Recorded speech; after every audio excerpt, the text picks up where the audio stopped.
Ok, irmãos, vamos avançar no nosso estudo no Evangelho de João. Até aqui o que nós já vimos foi a parte do prólogo do Evangelho de João e o capítulo 2. Nós vimos que no prólogo do Evangelho de João, o apóstolo João ele nos introduz aos mais diversos temas que ele abordará durante o seu livro, durante a escrita do seu Evangelho. Nós vimos que o prólogo ele serve justamente para esse propósito. Ele traz então a figura do Logos, ele coloca Jesus como o Logos, pegando aqui uma palavra que possuía um pano de fundo tanto na cultura judaica quanto na cultura dos gentios, e ele então associa essas identidades à pessoa de Jesus para mostrar então Jesus como Deus, como o Criador, como a luz, como a vida, como aquele que traz a salvação, como aquele que revela o Pai, ok? E então nós vimos que o capítulo 2, ele inicia o que é chamado de o livro dos sinais. O que é o livro dos sinais? É a parte do livro de João que lida com uma coletânea de sinais que foram, ou de fatos, ou eventos da vida de Jesus, que trazem alguma contribuição a respeito da pessoa de Jesus, a respeito daquilo que João quer ensinar sobre Jesus. Nós vimos que o livro dos sinais, ele é organizado não preocupado tanto em uma sequência sucessiva de fatos, mas ele recolhe fatos para tratar de tópicos. Então nós vimos que os capítulos 2, 3 e 4 lidam com o tópico das instituições judaicas. Estes capítulos colocam Jesus diante de 4 instituições judaicas. No caso, o casamento, o templo, o mestre em Israel e a fonte de Jacó, certo? Como sendo uma instituição do Antigo Testamento que previa a chegada de Cristo. Então isso é um ponto que eu deveria ter explicado um pouquinho mais e quero explicar agora. Por instituições judaicas eu me refiro àquelas fatos ou objetos ou algo do Antigo Testamento que apontavam para a chegada do Messias, que era dito que o Messias faria com a nação de Israel. Então, o Antigo Testamento previa Jesus, previa o Messias como vindo em uma forma de casamento e trazendo abundância de vinho. Então, é por isso que a narrativa começa com Jesus transformando água em vinho em um casamento. O Antigo Testamento também colocava o Messias no templo. Ok? Então, por isso que Jesus é colocado ali em contraste com o templo. E então nós vimos que a instituição de Jesus como um mestre e Jesus como a fonte da água viva. São 4 instituições que servem para mostrar que Jesus é o Messias, ou que o Messias chegou na pessoa de Jesus de Nazaré, ok? Então, tendo entendido isso e tendo recapitulado então, eu quero agora tratar com vocês sobre mais um texto importantíssimo do Evangelho de João, que é o texto de João, capítulo 3, versículos de 1 a 22. Na verdade, aqui tem, irmãos, o que muitos consideram o texto mais central, mais importante das Escrituras, por conter aquele que é o versículo que todo crente deve saber de cor, que é considerado também o versículo mais importante das Escrituras, que é João capítulo 3, versículo 16. Então nós vamos agora estudar especificamente este texto do Evangelho de João. Então vamos lá começar a estudá-lo. Ok, então este é o texto que nós vamos estudar, João capítulo 3, versículos de 1 a 22. Então deixe-me começar, irmãos, fazendo uma breve introdução aqui a esse texto. Esse texto de João capítulo 3, ele claramente diz respeito a uma continuação que foi colocada no final do capítulo 2. Esse é o contexto imediato ali. Jesus estava em Jerusalém e João não faz questão de enfatizar, mas Jesus havia realizado uma série de sinais e milagres durante aquele período que ele estava em Jerusalém. No caso aqui, você tem Jesus no começo do seu ministério, Jesus na sua primeira Páscoa, porque depois nós teremos no capítulo 6 uma outra Páscoa, e então, lá para o capítulo 16, 17, você tem Jesus colocado na sua última Páscoa. Então aqui, Jesus ainda está no começo do seu ministério, no primeiro ano, e era um período de bastante popularidade do ministério de Jesus, ok? Então Jesus havia estado ali em Jerusalém, ele já havia chamado muita atenção por causa daquele evento em relação ao templo, certo? E ele então havia feito ali uma sequência de sinais. E o texto então nos diz que estes fatos chamaram a atenção de um homem, que foi no caso de um mestre em Israel, que é Nicodemos. E esse contexto imediato, irmãos, é importante porque ele nos prepara para o assunto central do capítulo 3, que é a questão da fé e da salvação. Jesus ele vai ser colocado aqui diante de um mestre de Israel, sendo que o mestre em Israel demonstra não entender a respeito da salvação, e Jesus então é aquele que nos traz a luz, nos ilumina a respeito do que é salvação, do que é ter fé e salvação. Então, no capítulo 2, dos versículos 23 a 25, é dito lá que muitos viram os sinais que Jesus fez e creram no seu nome. Mas o texto faz questão de dizer que Jesus não confiava neles. E aqui é a mesma palavra de creram. Eles criam em Jesus, mas Jesus não cria neles porque Jesus os conhecia. Ele sabia o que era a natureza humana. Isso, irmãos, nos prepara para o que vai ser ensinado no capítulo 3. Que a salvação, ela vem pela fé sim, mas ela vem antes trazida por uma transformação da natureza humana. Que a natureza humana, se não é transformada, ela produz uma fé que é falsa. Então, a questão levantada no final do capítulo 2 é essa: o que é a fé e o que é a salvação? Como é que se dá esse processo de salvação? E então, Jesus ele é colocado ao lado de um mestre em Israel, ao lado de uma autoridade, de uma instituição judaica, para mostrar então a superioridade dele sobre essa instituição dos escribas e dos fariseus que tomavam de conta da religião judaica, ok? Então, capítulo 3, versículo 10, ele demonstra isso, Jesus dizendo: tu és mestre em Israel e não compreendes estas coisas? Ou seja, Jesus compreende a respeito da salvação e nos ensina, mas Nicodemos não compreende a respeito destas coisas, ok? Então, em primeiro lugar, eu quero junto a vocês estudar esse texto importantíssimo da Palavra de Deus, que é o texto que trata a respeito do novo nascimento. O texto começa dizendo que Nicodemos ele era um dos fariseus. Então você deve saber que os fariseus eram uma espécie de partido da religião ou na administração da nação de Israel. A nação de Israel era dominada pelos romanos, mas eles permitiam que os judeus mantivessem a sua vida religiosa.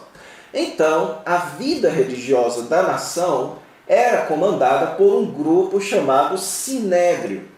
E o Sinédrio ele era formado por sacerdotes, por saduceus, e a maioria dos sacerdotes eram saduceus, e por escribas, e a maioria dos escribas eram fariseus. Então você tinha basicamente ali dois grandes partidos, que eram os saduceus, que cuidavam mais do sacerdócio, e os fariseus, que eram escribas, eram estudiosos e mestres da lei. Então o texto começa dizendo que um dos fariseus foi procurar Jesus e um deles era Nicodemos. E quando é dito que ele era um dos principais dos judeus, ele está nos dizendo que Nicodemos era parte do sinédrio, ok? Aí o texto nos diz que ele, de noite, foi ter com Jesus. E é interessante, irmãos, que na língua grega há duas formas de você dizer a expressãozinha de noite. Uma forma significaria dizer que foi dentro do período da noite. Outra forma é dizer que foi em um ponto específico da noite. E a ideia aqui de João é essa segunda ideia, que Nicodemos foi na calada da noite mesmo, foi no auge da noite ter com Jesus. Isso, irmãos, essa escolha de João de colocar essas palavras não é à toa. A ideia aqui é mostrar que Nicodemos, ele é da noite, ele é das trevas.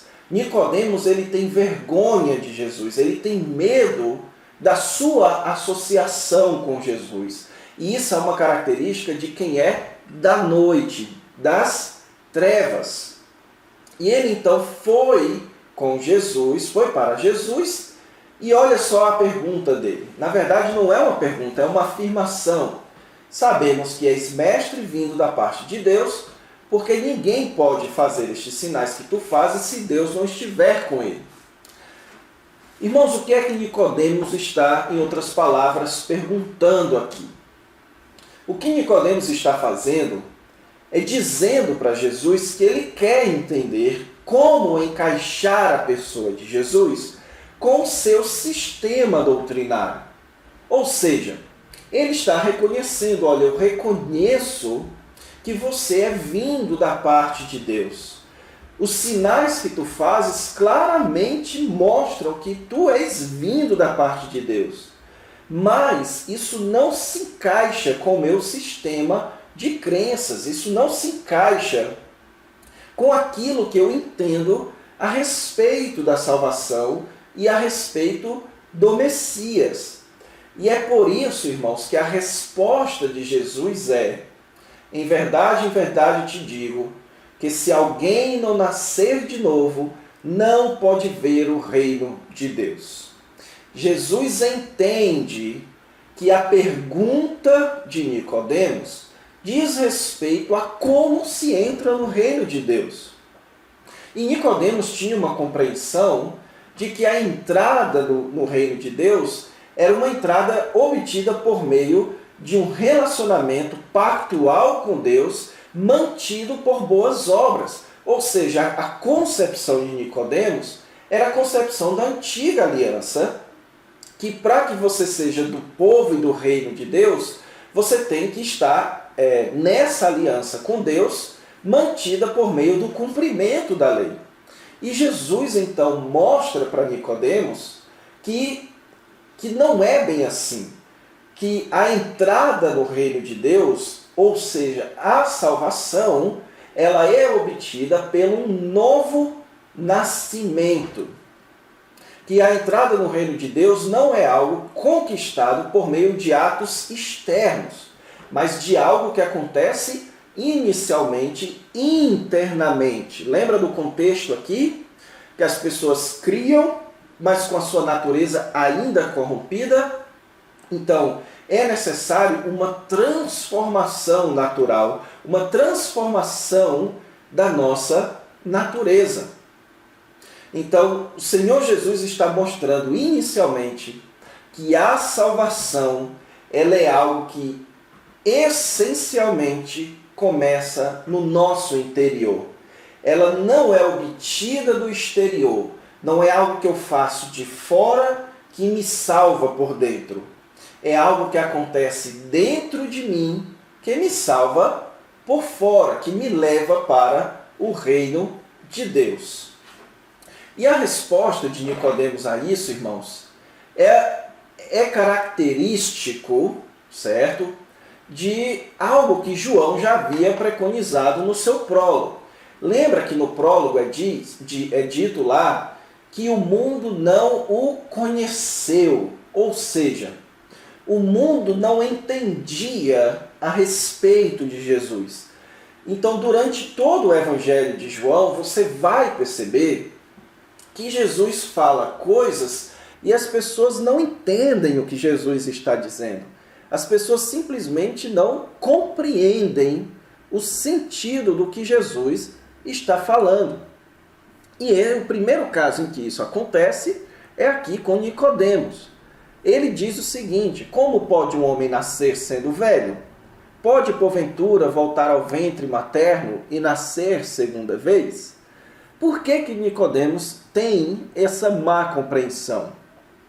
Porque a expressãozinha nascer de novo, certo? Essa partícula de novo, ela possui dois possíveis usos.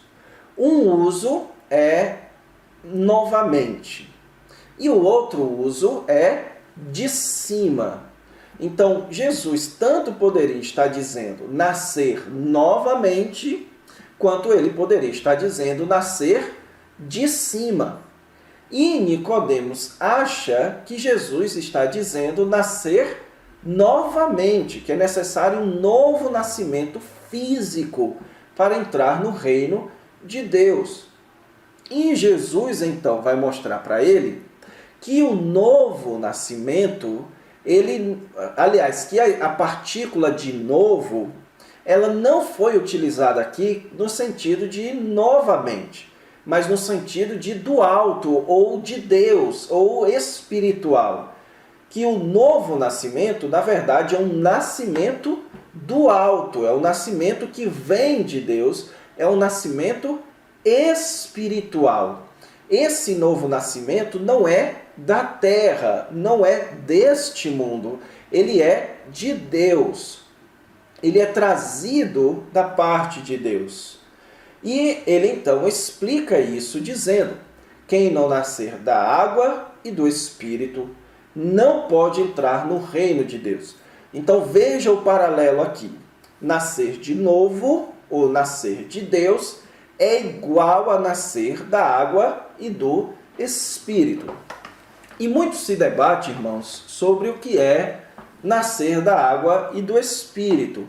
Alguns sugerem que o nascer da água é o nascimento físico por causa do líquido amniótico que existe na barriga da mãe. E o nascer do Espírito é o nascimento espiritual, ou seja, o que Jesus estaria dizendo aqui é que é preciso nascer fisicamente e espiritualmente. O problema com essa posição é que ela corre o sério risco de ser um anacronismo, certo? Talvez João não tivesse essa compreensão de nascimento físico como referindo-se ao líquido amniótico. Outros sugerem aqui que o nascer da água se refere ao batismo e o nascer do Espírito ao batismo espiritual. O problema é que isso iria colocar o batismo na água como essencial para a salvação, o que claramente o Novo Testamento nos mostra que não é o batismo na água que nos salva, ok? Então, mas sim um ato de fé. Então a melhor opção aqui, irmãos, é ir pelo paralelismo.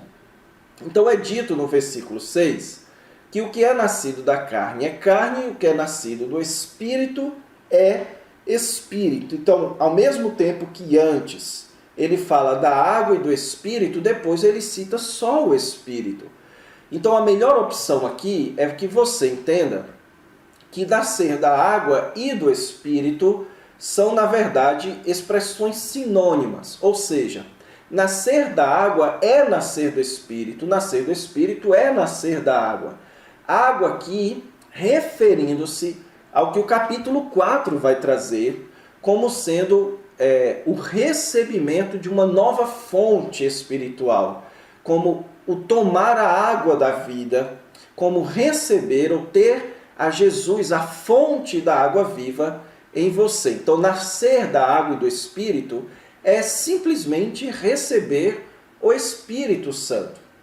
Então, o que o Senhor Jesus está dizendo é que o novo nascimento é um nascimento espiritual, e isso é o que é chamado de regeneração. Ok, irmãos? E esse ponto, essa interpretação aqui desse texto, ele é crucial, especialmente para o debate a respeito do lugar ou participação do homem na salvação. Basicamente, o debate entre calvinistas e arminianos.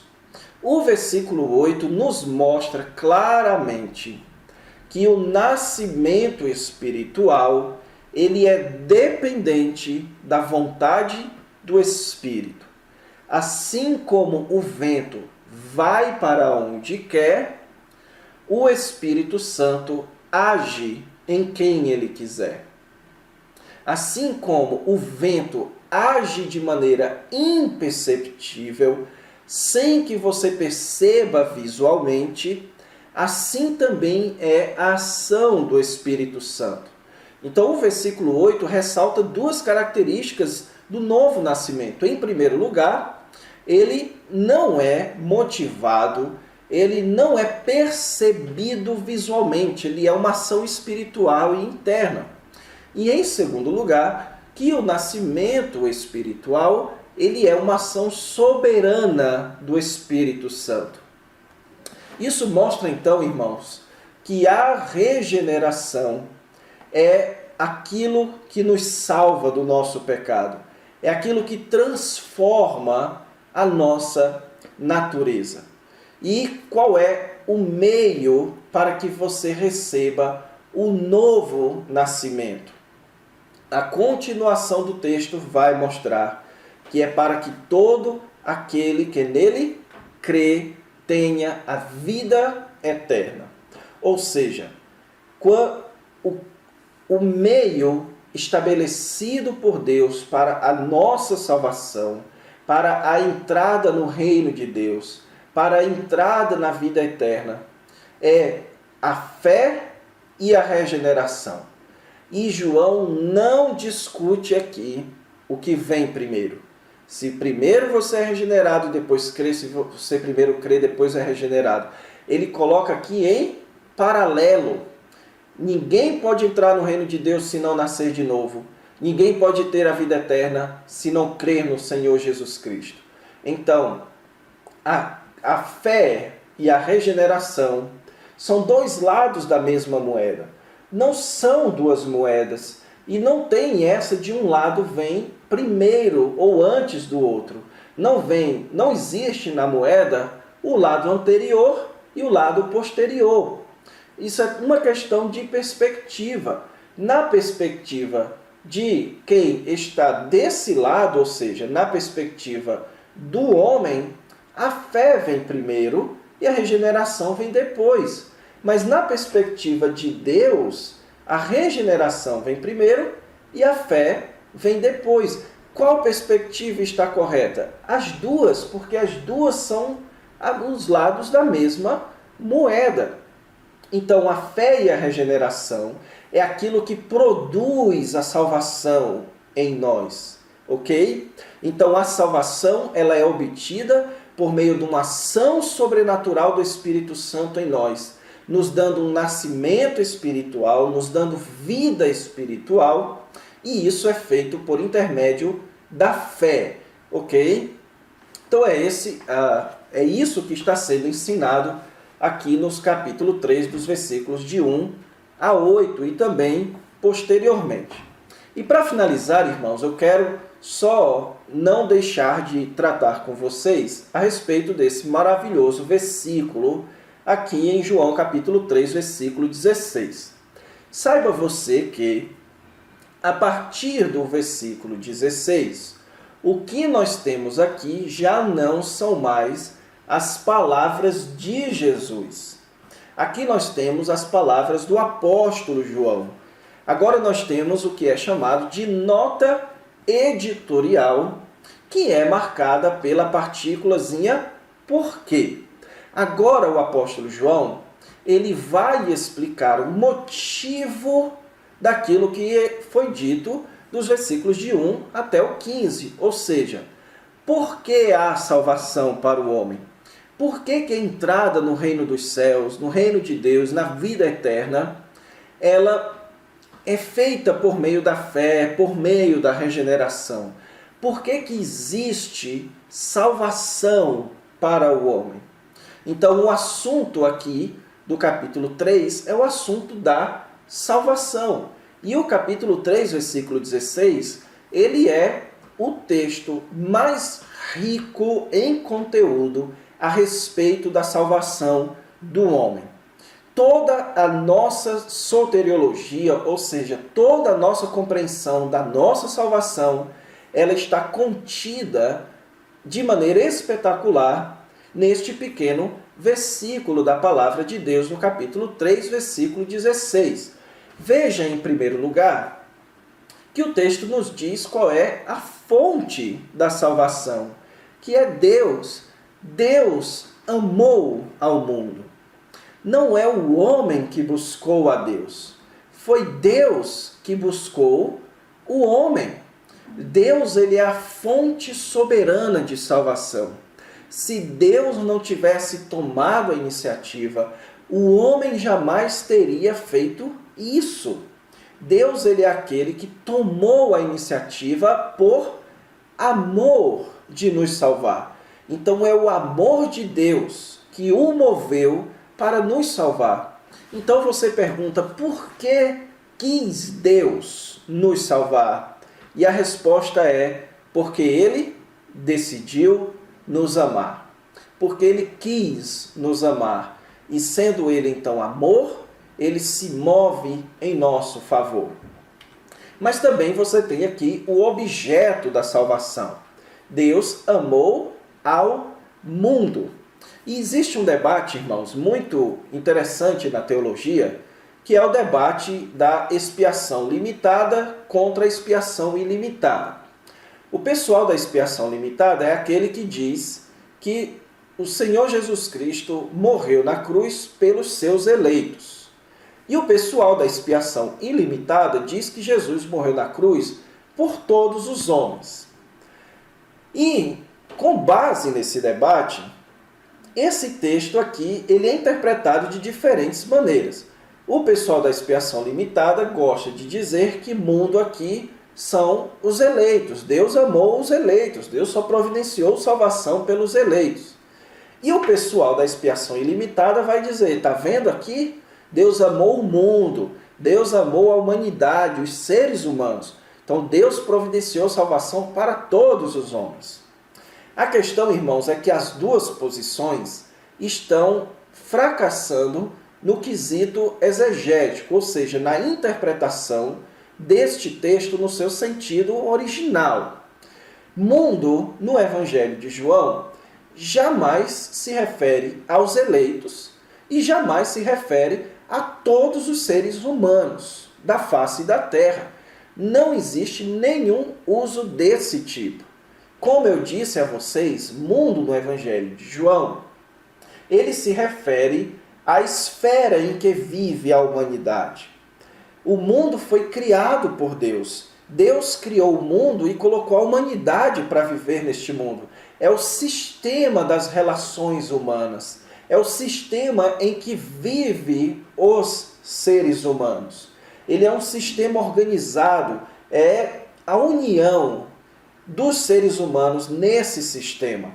Tanto é que esse sistema pode ser personificado. O mundo não conhece, o mundo o rejeita, porque é um sistema. Como, por exemplo, quando se diz os Estados Unidos está em guerra. O que se está dizendo não é que todos os habitantes dos Estados Unidos estão em guerra, mas aquela nação, aquele arranjo de pessoas, ele está se expressando em guerra.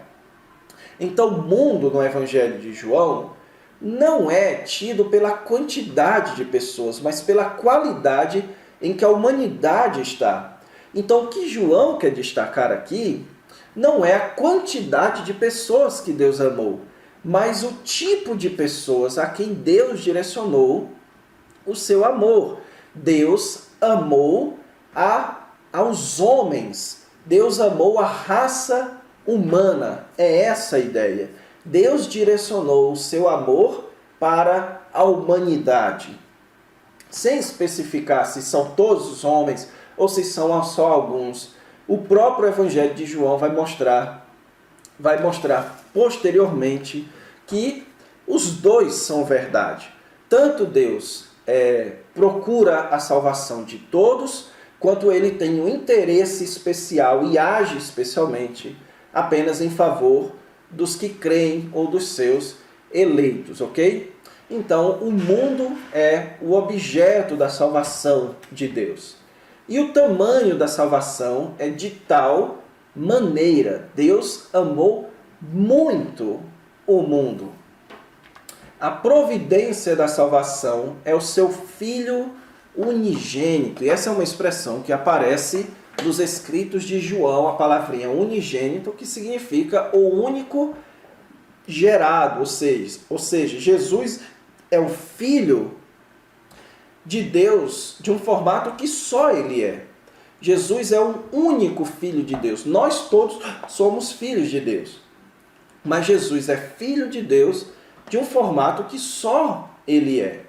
Então, Jesus nunca disse o nosso Pai. Ele disse, vocês orem assim, Pai Nosso. Mas Jesus sempre fazia questão de enfatizar que é o meu Pai e o vosso Pai. A filiação de Jesus com Deus é diferente da nossa filiação. Ele é uma geração eterna, ele é o eterno Filho de Deus. Nós somos filhos de Deus, criados por Deus. E foi este Filho eterno de Deus que ele enviou ao mundo e deu e ofereceu como sacrifício para nos salvar. Ele então ofereceu o seu Filho em nosso favor, como expressão do seu grande amor. O meio da salvação é a fé, para que todo o que nele crê. Então existe uma condição para ser salvo e para receber o benefício da salvação, que é a fé. Porém, irmãos, não vá longe demais nisso, certo? No Evangelho de João, essa expressão, o que nele crê, ele não quer enfatizar tanto a condição, como se ele estivesse dizendo para que qualquer um que nele crê, como se todas as pessoas tivessem agora a oportunidade de crer. Quando o texto grego diz todo o que nele crê, ele poderia ser traduzido como todos os crentes.